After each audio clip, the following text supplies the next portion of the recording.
এখন ধনে পাতাগুলো দিয়ে দেব। আমার তরকারি হয়ে। আসসালামু আলাইকুম, সবাই কেমন আছেন? আশা করি ভালো আছেন। আলহামদুলিল্লাহ আমিও ভালো আছি। আজকে রান্না করব সাগরের মাছ দিয়ে করল্লা। পুরো রেসিপিটা সবাই দেখতে থাকুন। এখন দিয়ে দেবে তেল, সরিষার তেল,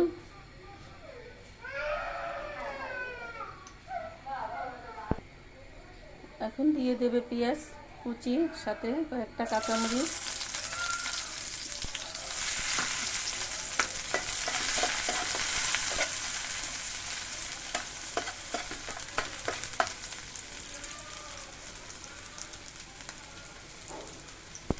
এখন দিয়ে দেব লবণ,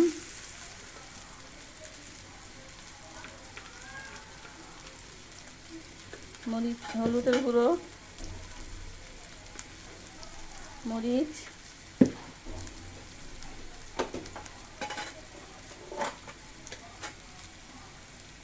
আদা রসুন দিয়ে দেব, একটু পানি। এখন মশলাটা ভালো করে কষিয়ে নেব।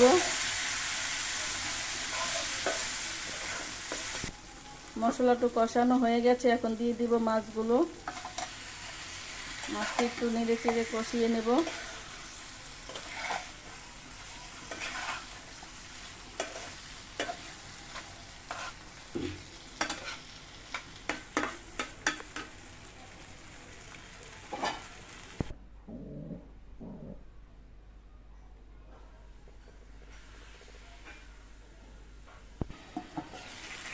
মাছগুলো কষানো হয়ে গেছে। এই সাগরে মাছ কে কে খান কমেন্টে জানাবেন। আমার তো অনেক পছন্দ করলা দিয়ে রান্না করলে।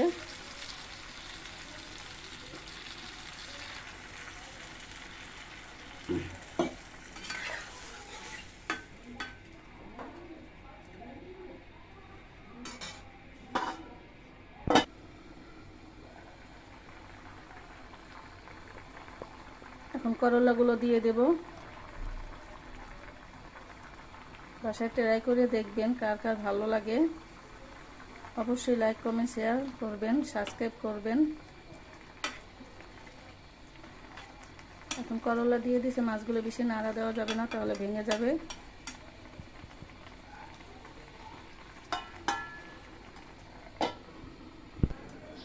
এখন ধনে পাতাগুলো দিয়ে দেব। আমার তরকারি হয়ে এসেছে।